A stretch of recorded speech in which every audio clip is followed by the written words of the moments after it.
Olá, sétimo ano, estamos aí para a nossa videoaula de revisão para a prova. Então, nós vamos pegar lá, o primeiro capítulo, que fala da colonização espanhola e inglesa da América. Sobre a colonização espanhola, o que é importante nós percebermos?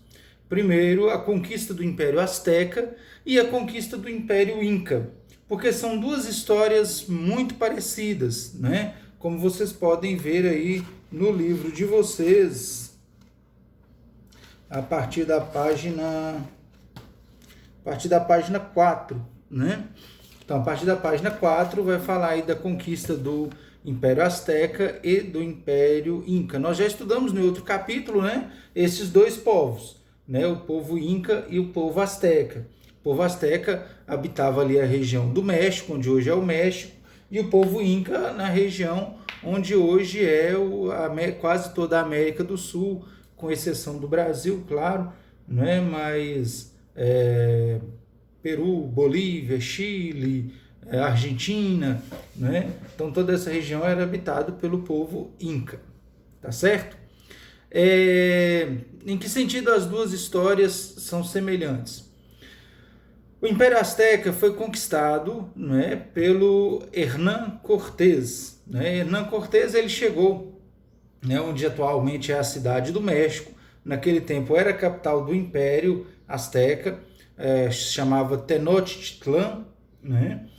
Tenochtitlan era uma cidade grande, bem desenvolvida, tinha pirâmides, né? Tinha um templo muito bonito, tinha muito ouro, né? Era uma cidade muito rica. Né? E lá vivia o imperador dos astecas. Né? O povo asteca tinha a crença de um deus chamado Quetzalcóatl. Quetzalcóatl é um deus que, na sua lenda, né, ele viajou para o mar prometendo que um dia ele voltaria. Então, quando Hernán Cortés chegou lá com seu exército, eles confundiram Hernán Cortés com esse deus, Quetzalcóatl. Eles acharam que Hernán Cortés era esse deus. Né? E assim eles conseguiram, né, conquistar facilmente o povo asteca. Beleza? Então, com os incas foi mais ou menos semelhante, mas aí já é Francisco Pizarro, que é o conquistador. Né? Francisco Pizarro ele também foi confundido com um deus. Né? Como o nome do Deus está aqui na página 5, é o Deus Viracocha. Então ele foi confundido com o Deus Viracocha, com isso ele conseguiu ocupar, né, a cidade de Cusco, que era a capital do Império Inca, né, e conseguiu também dizimar toda a população, conquistou facilmente os povos incas, tá certo? Uma particularidade da conquista dos incas é que o povo estava dividido, né? E isso facilitou também a conquista de Francisco Pizarro. Beleza?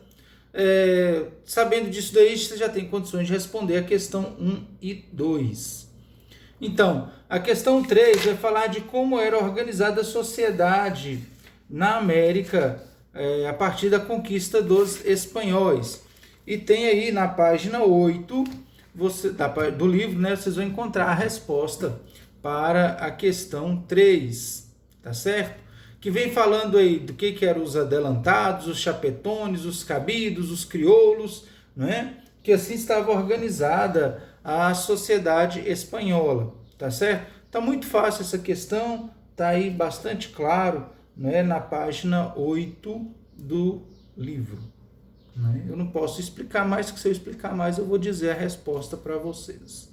Beleza? Mas é fácil de resolver. Aí começamos a falar então da colonização inglesa. Né? A colonização inglesa na América, ela foi diferente da colonização espanhola e da colonização portuguesa no Brasil. Né? Os espanhóis e os portugueses eles vieram aqui para a América com o único intuito de explorar as riquezas, né? e levar para Portugal ou para Espanha. Né? Os ingleses não. Os ingleses eles foram para a sua colônia na América, né, onde hoje é os Estados Unidos, eles foram na intenção de morar, de ali se estabelecerem, de desenvolverem aquela região, e não apenas explorarem os produtos dali e levarem para a Inglaterra. Tá? Então eles foram lá para morar. E eles foram porque eles estavam fugindo das perseguições religiosas que estavam acontecendo lá na Inglaterra. Havia um conflito entre anglicanos, católicos e outros protestantes, né, que tinham lá. E dentro desse conflito, né, havia perseguição religiosa, então eles vieram para a América fugindo dessa perseguição religiosa, beleza? Na América, eles estabeleceram 13 colônias ao longo do litoral atlântico, né, da América do Norte, e depois eles começaram a expandir para dentro do continente num processo que chama Destino Manifesto. Esse Destino Manifesto é a ideia que eles tinham de que eles estavam ali cumprindo uma ordem de Deus, né, que Deus destinou aquela terra para que eles conquistassem. Então eles podiam expandir, né, seus territórios para dentro do continente. A questão é que lá já havia povos indígenas, né, que moravam, que habitavam aquela região. Só que eles não se importaram com isso, né? Quando vinha conquistando e se deparavam com povos indígenas, eles matavam, né, dizimavam os povos indígenas, e assim eles tinham liberdade para poder expandir seu território, né? E eles acreditavam que eles podiam matar os índios porque eles estavam ali cumprindo um mandato de Deus. Tá certo? Muito bem. Sabendo disso, vocês conseguem responder a questão número 4. Questão número 5, a partir da 5, né, já começa a falar da colonização portuguesa na América, ou seja, os portugueses em relação ao Brasil, tá certo? Quais são as informações importantes que nós precisamos saber, né? O Brasil foi descoberto em 1500, né, por Pedro Álvares Cabral, só que até 1530 Portugal não se interessava muito pelo Brasil. Por quê? Porque eles estavam mais interessados no comércio com as Índias, né, o comércio de especiaria com o Oriente, né? Só a partir de 1530 que eles começam a se interessar para o Brasil. Então, até 1530, a única coisa que eles viam no Brasil de interessante era o pau-brasil. Então, eles começaram a extrair o pau-brasil eles usavam o Brasil como ponto de parada para abastecer os navios para continuar a viagem para o Oriente. Então, eles saíam de Portugal, paravam no Brasil, abasteciam os navios e iam para o Oriente, tá certo? Então esse era o único interesse dos portugueses no Brasil. O pau-brasil, né, ele era extraído e levado para Portugal, onde ele era usado como madeira, se extraía uma tintura vermelha do pau-brasil, que era usado para tingir tecidos, né? E quem é que fazia esse trabalho de extração do pau-brasil? Os povos indígenas, que Portugal negociava com esses povos indígenas num tipo de comércio chamado de como é que chama? Escambo, né? Escambo, que era o tipo de relação comercial mantida entre os portugueses e os indígenas, que eles faziam todo o trabalho pesado, né, os indígenas, e em troca os portugueses pagavam com bugigangas, né, com artigos de pequeno valor lá na Europa, como pentes, espelhos, anzóis, né, coisa que lá em Portugal não tinha muito valor, eles usavam para pagar os índios, para fazer esse trabalho de extrair o pau-brasil, de carregar, de colocar, né, nos navios. Beleza? Esse período é chamado de período pré-colonial.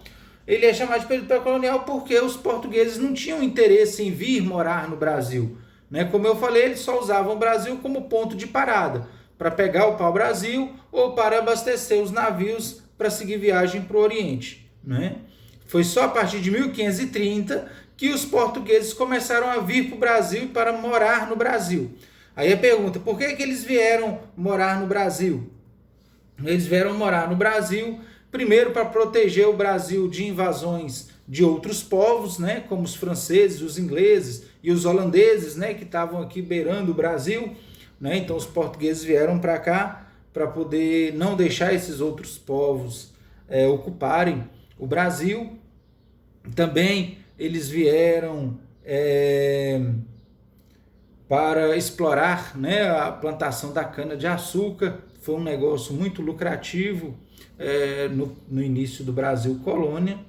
E depois, porque o comércio com as Índias, né, o comércio de especiarias com as Índias, né, com o Oriente, já não era um negócio tão mais lucrativo assim, né? Então eles resolveram vir morar no Brasil e explorar as riquezas do Brasil. Além disso, os espanhóis tinham encontrado ouro lá nas suas colônias, né? Então, se os espanhóis encontraram ouro, pode ser que no Brasil também tenha, né? Então, eles vieram para cá buscando ouro. E como é que eles organizaram, né, esse processo de colonização? Através das capitanias hereditárias, né? O que eram as capitanias hereditárias? O Brasil foi dividido em 15 lotes. Esses lotes foram entregues a 12 donatários, né? Quem que era um donatário? Era o dono daquele terreno. Ele não podia vender, não podia doar, não podia dividir aquele terreno, mas ele podia explorar as riquezas daquele terreno, ou com plantações, ou com extração de madeira, ou de ouro, né? O que for que produzisse ali naquela região, né? E ele deveria pagar ao rei um imposto referente a tudo aquilo que ele produzia, né? A princípio, todas as capitanias teve prejuízo. As únicas duas capitanias que davam lucro era a capitania de São Vicente, porque ela era uma capitania administrada pela própria coroa portuguesa, né? Não era um donatário, mas a própria coroa portuguesa. E foi a primeira que foi fundada no Brasil. Então, por isso ela dava lucro. E a capitania de Pernambuco. A capitania de Pernambuco, ela dava lucro, primeiro porque ela ficava mais perto de Portugal, né? Se vocês olharem no mapa, vocês vão perceber isso. E depois porque ela se desenvolveu o cultivo da cana-de-açúcar, que, como eu falei, né, se tornou um negócio muito lucrativo. As outras capitanias todas davam prejuízo. Beleza? Então, sabendo disso, vocês têm condições de responder a questão número 7. A partir da 8 já começa a falar do tráfico de escravos, né? A 8, a 9 e a 10 fala sobre isso, né? A escravidão ela já existia entre os povos africanos. Aliás, todos os povos antigos, né, tinham essa cultura escravocrata, né? Só que com a chegada dos portugueses lá, isso se tornou um comércio extremamente rentável, né? Então os africanos começaram a capturar outros africanos para vender como escravos para os portugueses. Então isso se intensificou, né? E se tornou um negócio bastante lucrativo. Os escravizados eram colocados em navios, né, chamados navios negreiros, que eram extremamente desconfortáveis, né, onde as pessoas não tinham nem lugar para mexer a perna durante uma viagem que durava mais ou menos 3 meses, a comida era escassa, muitos passavam mal, pegavam doenças, não tinha banheiro, não tinha ventilação, eles ficavam no porão, muitos morriam durante a viagem, e aqueles que chegavam ao destino, que era o Brasil, chegavam debilitados, né? Chegavam muito doentes. Então eles eram obrigados a ficar de quarentena dentro de um galpão, né, num lugar que era chamado de mercado de escravos, né? E eles ficavam lá por vários dias, né, de quarentena, até poderem ser vendidos para os seus donos, beleza? Sabendo disso, já dá para responder a 8, a 9 e a 10, ok? Galera que vai cair na prova é isso, né? Vocês já estão aí com a prova na mão. Qualquer dúvida, pode entrar em contato comigo no privado, beleza?